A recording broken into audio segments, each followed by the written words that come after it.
In the heart of a distant galaxy, where stars burned like ancient lanterns and planets spun in silent harmony, there stood a world unlike any other, Zepharian, a realm suspended between twilight and dawn, its skies painted in hues of violet and gold. The planet was ruled by the HFY, a race of tall, graceful humanoids with skin the color of deep amethyst and hair as white as fresh-fallen snow, flowing like moonlit silk down their backs. Their civilization thrived on wisdom, advanced technology, and an unbroken code of honor that had endured for 10,000 cycles.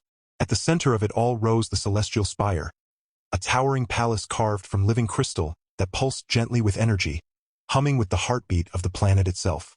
It was here, within the grand halls lined with floating orbs of light and corridors that shifted like dreams, that King Vorin once wore the crown of Ethra, a sacred relic said to hold the combined knowledge of all HFY rulers past. But when war erupted across the outer rings and invaders from the Void Swarm breached Zepharian's defenses, the crown vanished during the chaos. For years, it remained lost, hidden somewhere in the vastness of space, and without it, the royal line faltered. Crops failed, the sky dimmed, and hope waned like a dying ember. It was then that he arrived, an outsider, a wanderer from Earth, a planet so far away most HFY thought it a myth. His name was Dane, a quiet man with sun-browned skin, messy brown hair that never seemed to stay in place, and eyes the color of storm clouds after rain. He wasn't a warrior by trade, nor a scientist or noble. He was a salvager, one of those reckless souls who drifted between derelict ships and forgotten ruins, searching for anything valuable enough to buy his next meal or fuel his battered star cruiser, the Driftwood. Dane had never meant to come to Zepharian. His navigation system had malfunctioned during a jump through a nebula, spitting him out near the edge of HFY space. When he crash-landed on the moon of Zaloon, he expected to be arrested or worse. Instead, he stumbled upon something no one else had found in decades. A shattered escape pod half buried in silver sand, its interior scorched but intact. Inside lay a small chest sealed with glowing runes. When Dane pried it open, after accidentally setting off 3 traps that nearly vaporized him, one of which caused his eyebrows to vanish for 2 weeks, he found it, the crown of Ethra, dented and darkened but still pulsing faintly, like a sleeping heart. He didn't know what it was at first. To him, it looked like someone's fancy hat left behind after a very bad party. It was heavy, made of interlocking metallic vines woven with tiny crystals that shimmered even in the dim light. There were symbols etched into its band, none of which matched any language he'd seen in his travels. But when he touched it, a jolt ran up his arm, and for a brief moment, he saw flashes, cities rising from oceans, kings weeping over dead children, a woman with white hair and purple skin standing atop a mountain, shouting into the wind. He dropped it immediately, swearing in 3 different languages, and spent the next hour poking it with a stick just to be sure it wouldn't bite him. Eventually, curiosity won. Using an old data slate from his ship, he cross-referenced the symbols and found a match in a forgotten archive labeled HFY Royal Relics. That's how he learned he was holding the most important object in an entire civilization's history. And that's how he decided, against every instinct screaming at him to sell it to the highest bidder, that he should return it. Getting to Zepharian wasn't easy. His ship barely held together through the final jump, coughing smoke and groaning like a dying animal all the way. When he docked at the skyward gate, the massive orbital platform above the planet, he was met not with gratitude but suspicion. Towering HFY guards in armor that shimmered like liquid mercury surrounded him, weapons raised, their pale eyes scanning him with cold precision. Dane, still missing eyebrows and wearing a patchwork flight suit held together by duct tape and hope, raised his hands slowly and presented the crown in a lunchbox he'd used to shield it from radiation. Found this?" he said, voice cracking slightly. The lead guard took the box, opened it and froze. Then, without a word, they radioed the palace. Within minutes, a royal envoy arrived in a sleek, silent vessel that hovered without sound. Dane was escorted through layers of security, past gardens where flowers bloomed in zero gravity and fountains danced in midair, until he stood before the grand entrance of the celestial spire. The doors parted like breath, revealing a hall so vast it made his head spin, walls of translucent crystal, ceilings miles high, lit by floating spheres that changed color with the mood of the room. And there, seated upon a throne carved from a single piece of starlight quartz, was Queen Lysara. She was breathtaking. Even seated, she seemed to command the air around her. Her skin glowed with a soft lavender hue, her long white hair cascading down like a waterfall of moonlight, threaded with thin strands of silver that caught the light. Her eyes, large, luminous, and the color of frozen lakes, studied Dane with a mixture of awe and caution. She wore robes of shifting fabric that responded to her emotions, rippling from deep indigo to calm silver as she breathed. Behind her stood attendants, silent and watchful. But it was the woman beside her who drew Dane's gaze more than anyone else. Princess Nyrelin, the queen's only daughter. She stood with perfect posture, arms crossed, lips pressed into a thin line. Her beauty was sharp, almost intimidating, high cheekbones, piercing ice-blue eyes, and a regal bearing that made Dane suddenly aware of how dirty his boots were. Unlike the queen, whose expression softened when she saw the crown, Nyrelin looked at him like he was something stuck to the bottom of her shoe. "You are the one who returned the Aethra crown," Queen Lysara said, her voice melodic yet firm, echoing through the chamber like chimes in the wind. Dane swallowed hard. "Yeah, found it on Zaloon. Thought, you might want it back." A murmur passed through the court. The queen rose slowly, descending the steps of the dais. As she approached, Dane noticed the way the air seemed to hum around her, as if the palace itself bowed to her presence. She reached for the crown, lifting it gently from the lunchbox. The moment her fingers touched it, the crystals flared to life, blazing with golden light that spread through the hall like sunrise. Gasps filled the room. The crown began to repair itself. Dense smoothing, cracked ceiling, the runes glowing brighter. And then, a deep resonance filled the air, a sound like 1,000 voices singing in harmony. The queen closed her eyes, tears forming at the corners. "It is whole again," she whispered. "The soul of Zepharian returns." Then came the announcement. The queen turned to Dane, her expression solemn yet kind. "You have done what no warrior, no scholar, no spy could accomplish. You have restored our legacy. In gratitude, I offer you a reward beyond measure." Dane braced himself. Gold? Land? A lifetime supply of alien snacks? But then the queen gestured to her daughter. "Princess Nyrelin, step forward." The princess stiffened, her eyes narrowing. "Mother, you cannot be serious." "I am," the queen replied. "It is tradition. The greatest gift we can give is the hand of our blood in union. Dane of Earth, for your valor and integrity, you shall wed Princess Nyrelin, and be named Prince Consort of Zepharian." Dane's jaw dropped so fast he nearly bit his tongue. He stared at the queen, then at Nyrelin, then back at the queen. "Wait, what? Marry her? I didn't sign up for. She doesn't even like me." Nyrelin scoffed, tossing her hair. "Like him? He looks like he survived a trash compactor fight. And that smell. Did he roll in engine grease?" The court tittered. Dane flushed red. "Hey, I crash-landed. Okay? Not exactly time for a spa day." The queen raised a hand, silencing the murmurs. "The decree is made. The bonding ceremony will take place in 7 cycles. Until then, Dane will reside in the palace as our honored guest." Before Dane could protest further, servants ushered him away, leaving him stumbling through opulent corridors, his mind racing. He hadn't come here for glory. He hadn't come for power. He just wanted to do the right thing. And now he was being forced to marry a royal alien princess who clearly wanted to set him on fire with her mind. Life in the palace was strange.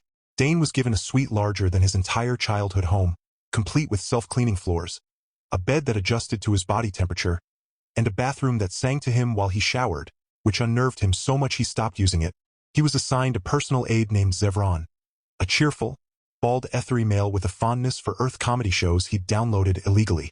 "They call it friends, sir," Zepharian explained one morning as he helped Dane dress in ceremonial robes that kept trying to strangle him. "It is about 6 humans who sit on a couch and eat food while making jokes about romance. I believe it may assist you in understanding Princess Nyrelin." Dane groaned, adjusting the collar digging into his neck. "If she laughs at puns, we might have a chance." Zepharian grinned. "She does not laugh at anything. Once I told her a joke about a squid who opened a bakery. She stared at me for 3 minutes and said, 'Squids do not bake,' then walked away." Nyrelin avoided Dane as much as possible. When they were forced to appear together, at banquets, public events, or royal inspections, she spoke only in clipped tones, referring to him as the Salvager or the Earthling. During a garden tour, she corrected his pronunciation of Etheri words with icy precision. At dinner, she pointed out that he chewed too loudly. Once, when he accidentally sneezed during a sacred silence ritual. She glared at him so hard he swore his nose started bleeding. But Dane, stubborn and oddly optimistic, refused to be intimidated. He tried to win her over in small ways, leaving little gifts outside her chambers: a smooth moonstone, a sketch of the palace skyline, a jar of earth peanut butter, which she threw into a recycling chute without tasting. He studied Etheri history, practiced their language, and even attended diplomatic training, though he once mistook a peace-offering gesture for a challenge to a duel and nearly got himself exiled. But everything changed the night of the Eclipse Festival. It was a sacred event, held once every 50 cycles, when the 3 moons of Zepharian aligned, plunging the world into darkness for exactly 1 hour. The palace hosted a grand gathering, with music, dancing, and rituals honoring the ancestors. Dane, dressed in formal attire that actually fit this time, wandered the terrace, feeling out of place. He spotted Nyrelyn standing alone at the edge, looking out over the city, her white hair glowing faintly in the low light. He hesitated, then approached. "Beautiful night," he said softly. She didn't look at him. "It is not night. It is an absence of light. There is a difference." Dane chuckled. "Always gotta be precise, huh?" She finally turned, her blue eyes reflecting the distant city lights. "You do not belong here, Dane. You are crude, unrefined, and you know nothing of our ways. Why did you return the crown? No one has ever done such a thing without wanting something in return." He shrugged. "Maybe I just hate seeing good things go to waste. That crown. It meant something. I could feel it. And you, your people, you needed it. Isn't that enough?" She studied him, silent for a long moment. Then, almost too quietly, she said, "No one has ever spoken of it like that." Before she could respond further, alarms blared. Red lights flashed across the palace. From the horizon, streaks of black fire cut through the sky. Ships, dozens of them, shaped like jagged claws, descending fast. The Void Swarm. They had returned. Decades ago, they had attacked Zepharian, seeking the crown's power. Now, sensing its reawakening, they had come again. Chaos erupted. Guards scrambled. Citizens fled. The queen activated the spire's defenses, energy shields flaring to life around the palace. But the swarm ships were already firing, beams of dark plasma tearing through the outer districts. Dane, acting on instinct, grabbed Nyrelyn's hand. "We need to get to safety." She pulled away. "I am not fleeing like a coward. My people are under attack." "Then let me help," he shouted over the roar of explosions. She hesitated, then nodded sharply. "Fine, but stay behind me." They raced through the palace, dodging falling debris and panicked staff. Dane had fought in skirmishes before, scrapes with pirates, border disputes in asteroid belts, but nothing like this. The Void Swarm soldiers were monstrous, hulking figures encased in obsidian armor, their faces hidden behind masks that hissed with every breath. They moved with terrifying precision, cutting down Etheri defenders with brutal efficiency. Dane and Nyrelyn reached the armory vault, where ancient weapons were stored. Nyrelyn activated a panel, and the wall slid open, revealing rows of energy lances, pulse blades, and wrist-mounted projectors. She handed Dane a plasma rifle. "Can you use this?" He checked the charge, flicked the safety, and smirked. "I've blown up bigger things for less fun." She almost smiled. Almost. They joined the defense at the east wing, where the swarm had breached the outer wall. Dane fought with surprising skill, using cover, timing his shots, even disarming one enemy by kicking its weapon into a mote of liquid light that boiled on contact. Nyrelyn was magnificent, her movements fluid and deadly, her blades slicing through armor like paper. At one point, a swarm commander lunged at her from behind, and Dane tackled it midair, rolling with the impact and driving his elbow into its helmet until it cracked. The creature screeched and collapsed. Nyrelyn stared at him, breathless. "You saved my life." Dane wiped blood from his lip. "Told you I wasn't useless." She didn't answer, but the way she looked at him, like she was seeing him for the first time, made his chest tighten. The battle raged for hours. Just when it seemed the swarm would overwhelm them, Dane remembered something: the crown. It wasn't just a symbol. According to the archives, it could amplify the bearer's mental energy, allowing them to interface with Zepharian's planetary network. If activated at the spire's core, it could trigger a pulse strong enough to disable enemy tech. But only a true ruler could wield it. He found Queen Lysara defending the inner sanctum, wounded but defiant. The crown. It can stop them, but you have to activate it from the heart chamber. She shook her head. I cannot move. The pain? Then let me do it, Dane said. The queen looked at him, then nodded. Only one bonded to the royal blood can channel its power. You must be linked to Nyrelin now. Dane turned. Nyrelin stood in the doorway, her face pale. Mother, no. The bonding ritual requires days of preparation. There is no time, the queen snapped. Do it, or we all die. With trembling hands, Nyrelin stepped forward. She placed her palm against Dane's chest, just over his heart, and began to chant in the old tongue. A warm light spread between them, threads of energy weaving through the air, binding them together in a flash of silver fire. It wasn't a marriage. Not yet, but it was a promise of unity, of trust, of shared fate. The moment it completed, Dane felt a surge of power flood his veins. He sprinted to the heart chamber, the crown in hand. The chamber was a vast, spherical room at the center of the spire, filled with swirling data streams and a pedestal pulsing with raw energy. He placed the crown upon it. Instantly it blazed not gold, but pure white light. The floor trembled, the walls sang, and then a wave of energy exploded outward, invisible but devastating. Every swarm ship in the sky shuddered, their engines failing, their weapons going dark. One by one, they fell from the sky like burnt leaves, crashing harmlessly in the desert beyond. Silence followed, then cheers. The people of Zepharian emerged from shelter, staring at the sky in disbelief. The threat was over. The crown had spoken, and Dane, bruised, exhausted, and covered in soot, collapsed to his knees. When he opened his eyes, Nyrelin was there, kneeling beside him. She didn't say anything, just took his hand and squeezed it. Her touch was warm, real. For the first time, she didn't pull away. In the days that followed, the palace buzzed with celebration and rebuilding. Dane was hailed as a hero. The people called him Vorthax, the unlikely guardian. Even the elders, who had doubted him, bowed their heads in respect. But the real change was in Nyrelin. She still corrected his grammar. She still rolled her eyes when he told bad jokes. But now, sometimes she laughed anyway. She began joining him on walks through the gardens. She asked about Earth, his family, his childhood, why humans loved something called pizza. He taught her to play cards. She taught him to meditate, though he kept falling asleep. Once, during a quiet evening on the balcony, she leaned her head on his shoulder. Neither spoke. They just watched the twin suns set behind the mountains, painting the sky in fire and gold. The bonding ceremony was postponed. Not cancelled, postponed. I want to choose you, Nyrelin told him one night, her voice softer than he'd ever heard it. Not because of duty, not because of tradition, because I want to. Dane smiled. Took you long enough. She punched his arm lightly, and for the first time he saw genuine affection in her eyes. Still, peace never lasts long in the cosmos. Deep in the void, where shadows gather and ancient things stir, a signal was detected, faint, encrypted, pulsing from a dead world on the edge of known space. It carried a message in a language long forgotten. And at the end, a single phrase repeated over and over, "The first crown is awake. The forgotten king returns." Dane didn't know it yet, but the crown he had returned was not the only one.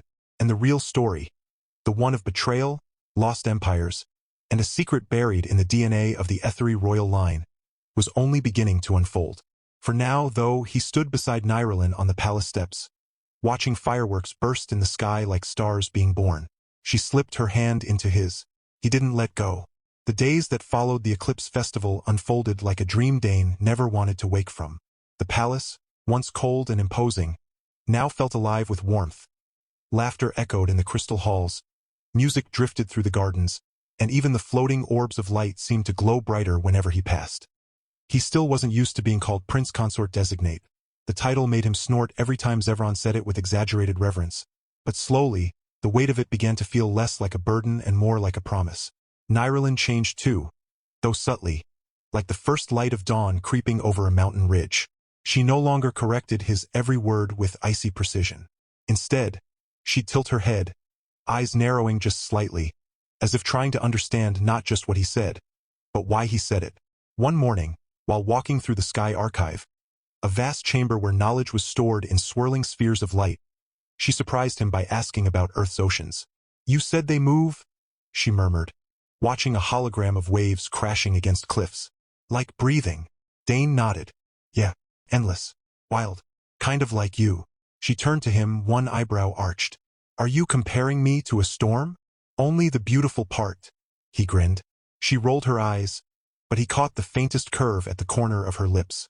Their bond, formed in fire and desperation, began to deepen in quieter moments. Late at night, when the palace slept, they would meet on the moon terrace, a secluded balcony suspended between two spires, where the stars hung so close they seemed within reach. There, wrapped in soft thermal cloaks, they talked about loss, about duty, about fear. Nyrelin spoke of her father, who had vanished during the first swarm attack, presumed dead. I was only a child, she whispered, her voice barely louder than the wind. But I remember his hands, how they were always warm, even in the coldest chambers. When the crown disappeared, it felt like losing him all over again. Dane didn't offer empty comfort. He just listened, and when she leaned into him, resting her head on his shoulder, he held her without a word.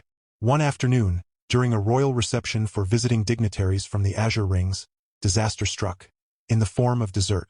A multi-tiered confection known as the Luminous Delight, glowing faintly blue and said to taste like starlight and honey, was presented to the court. Dane, never one to resist something that sparkled, took a large bite. Instantly, his entire body began to shimmer. His skin turned a soft turquoise, his hair floated upward as if underwater, and tiny pulses of light flickered across his arms. The hall erupted in gasps. Even Queen Lysara covered her mouth, though her shoulders shook with suppressed laughter. Nyrelin stared at him, horrified. Dane, that was a ceremonial treat meant only for Ethery. It reacts to non-native biology. He blinked, looking down at himself. So, I'm basically a human disco ball now? She groaned, but then, seeing the utterly ridiculous expression on his face, half panic, half delight, she burst out laughing. It was the first time he'd ever heard her laugh freely, rich and bright, like bells ringing in a spring breeze. The sound warmed him more than any alien dessert ever could. From that day on, things shifted. Not overnight, but like seasons turning. Nyrelin began seeking him out. Not because she had to, but because she wanted to. She joined him on salvage trips to nearby ruins, wearing protective gear and muttering about unsanitary conditions the whole time. She even let him teach her how to pilot the driftwood, though she nearly crashed it into a comet belt because she refused to trust the autopilot. Machines cannot anticipate instinct, she insisted, gripping the controls like she was wrestling a beast. Humans can. Dane laughed. Babe, I crash-landed here because my coffee spilled on the navigation panel. She shot him a look. Do not call me, babe. He winked. How about your radiant annoyance? She threw a pillow at his head. But beneath the growing affection, tension lingered. The signal from the void, the one speaking of the first crown and the forgotten king, had been traced to a derelict world known as Vorthax Prime, a planet long abandoned after a cataclysm that erased all life. The Ethery scholars debated its meaning. Some believed it a hoax. Others whispered of ancient prophecies, of a time before the Ethery had wings of light and walked among the stars as gods, before a great betrayal fractured their kind and scattered their power across the cosmos. The crown of Ithra, they theorized, was not the original. It was a copy, a shadow of a greater relic, one that could awaken or destroy everything. Queen Lysara summoned Dane and Nyrelin to the Chamber of Echoes, a sacred room where the walls replayed the voices of ancestors. This signal, she said, her voice grave, carries the mark of the first bloodline. If there is truth to it, then the crown you returned is merely a key, and the door it opens may lead to salvation or ruin. Nyrelin stepped forward. Then we must go to Vorthax Prime. The queen turned to her, startled. It is too dangerous. The planet is unstable. No one who has gone there has returned. Then we will be the first, Nyrelin said firmly. And Dane will come with me. The queen studied them both, her daughter, once so rigid, now standing beside a human with such fierce loyalty in her eyes. Dane, scruffy and unpolished, yet radiating a quiet strength that had already saved their world. After a long silence, she nodded. Then go, but take the crown with you. It may be needed. Preparations began at once. The driftwood, patched and upgraded with Ethery technology, was refitted for deep space travel. Zepharian insisted on coming along. Someone must ensure you do not eat cursed desserts or insult ancient deities. Nyrelin trained Dane in advanced combat techniques, though he kept forgetting which hand activated the plasma blade and once accidentally set fire to a training dummy and half the observation deck. "You are hopeless," she sighed, extinguishing the flames with a wave of her palm. "Maybe," he said, grinning, "but I'm your kind of hopeless." She didn't deny it. The journey to Vorthax Prime was long and silent, the ship gliding through nebulae that pulsed like living things. Nights were spent in the small cockpit, where Dane played old Earth songs on a cracked audio chip, humming off-key while Nyralyn pretended not to listen. But he saw her lips move sometimes, forming words to melodies she'd memorized. One evening, as the ship drifted through a field of frozen comets, she found him staring at a photo on his datapad. A faded image of his younger sister, taken years ago on a beach back home. "You miss her," she said softly. He nodded. "Every day. Told her I'd find something amazing out here. Guess I did." She looked at the screen, then at him. "You were something amazing, Dane. Even if you do smell like engine grease and burnt toast." When they finally reached Vorthax Prime, the planet loomed ahead like a corpse wrapped in storm clouds. Jagged mountains pierced the sky, and rivers of molten glass cut through the surface. The atmosphere was toxic, the gravity erratic. As they descended in a shielded pod, the ground trembled beneath them. Ruins stretched for miles, towering structures half buried in ash, their architecture unlike anything either of them had seen. Symbols covered the walls, matching those on the crown of Ithra, but older, worn by time. Deep within the largest ruin, they found a chamber sealed by a massive door etched with a single phrase. "He who returns what was stolen shall inherit what was lost." Dane's breath caught. "That's about me." Nyralyn placed her hand on the door. It responded instantly, glowing as it slid open. Inside, the air hummed with energy. At the center of the room stood a pedestal, and upon it, a crown unlike any other. Black as void, yet shimmering with inner fire, its design was more intricate, more alive than the Ithra crown. This was the first crown. But as Dane stepped forward, the ground shook violently. From the shadows emerged figures, tall, armored, their bodies fused with dark machinery, their eyes glowing red. The Forgotten Guard, remnants of an ancient order sworn to protect the first crown, long corrupted by time and isolation. They attacked without warning. Blasts of dark energy tore through the chamber. Dane and Nyralyn fought back to back, Zepharian covering them with a pulse rifle. Nyralyn moved like lightning, her blade cutting through armor, her mind projecting barriers of light. Dane, using the Ithra crown as a focus, channeled bursts of energy, disrupting their systems. But there were too many. Just as a guardian raised its weapon to strike Nyralyn, Dane threw himself in front of her. The blast hit him square in the chest. He flew backward, crashing into the pedestal, the first crown tumbling into his hands. Pain exploded through his body. He couldn't breathe. He could hear Nyralyn screaming his name, but it sounded far away. Then silence, and light. The first crown reacted to his touch, not with violence, but with recognition. A voice, ancient and gentle, filled his mind. "You return what was stolen. You protect what is precious. You love without condition. You are worthy." Energy surged through him, healing his wounds, filling him with a power that wasn't his own. He rose, the crown hovering above his head, glowing with 1,000 colors. With a single gesture, he unleashed a wave of pure harmony, a frequency that didn't destroy but remembered. The guardians froze. Their red eyes flickered. Then, one by one, they knelt, their armor cracking, revealing the ethery faces beneath. Centuries of loyal soldiers trapped in endless service. Dane collapsed. Nyralyn caught him, tears streaming down her face. "Don't you dare leave me," she whispered, clutching him. He smiled weakly. "Told you, I'm not going anywhere." She kissed him then, deep, desperate, full of fear and relief and something neither of them had dared name until now. Love. Real, fierce, undeniable love. When they returned to Zepharian, the people gathered in the skies, lighting lanterns shaped like stars. Queen Lysara embraced them both. The first crown was placed in the heart chamber, sealed behind layers of protection, its power dormant but watchful. Dane was no longer just a salvager. He was a prince in truth, not by title but by heart. And Nyralyn? She still rolled her eyes when he told bad jokes. She still hated it when he left his boots in the throne room. But now, when she walked through the palace and saw him laughing with the servants, or tinkering with the ship's engine, grease on his cheek, she stopped, watched, smiled. One evening, as the twin suns dipped below the horizon. She found him on the moon terrace, holding 2 cups of steaming Krelly's tea, one with extra honey, just how he liked it. "You know," he said, handing her a cup, "we never finished planning that wedding." She sipped her tea, gazing at the stars. "We have time." He looked at her. "Yeah, we do." She leaned into him, and together, they watched the galaxy turn, knowing that whatever came next, war, peace, mystery, adventure, they would face it side by side. Because some crowns are made of metal and light, but the greatest ones are forged in courage, sacrifice, and the quiet, unstoppable force of a love that refused to be denied. They were married beneath the twin suns of Zepharian, in a ceremony that lit up the sky with cascading auroras.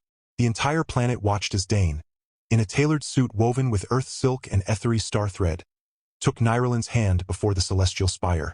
She wore robes of shifting silver that mirrored her emotions, softening into gold as she smiled at him for the first time during the vows.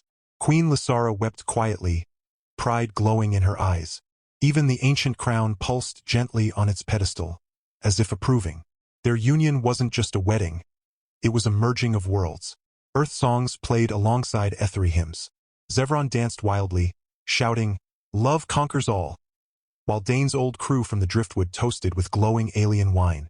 Afterward, they shared a kiss that made the floating orbs of light flare bright white, causing a palace-wide power surge.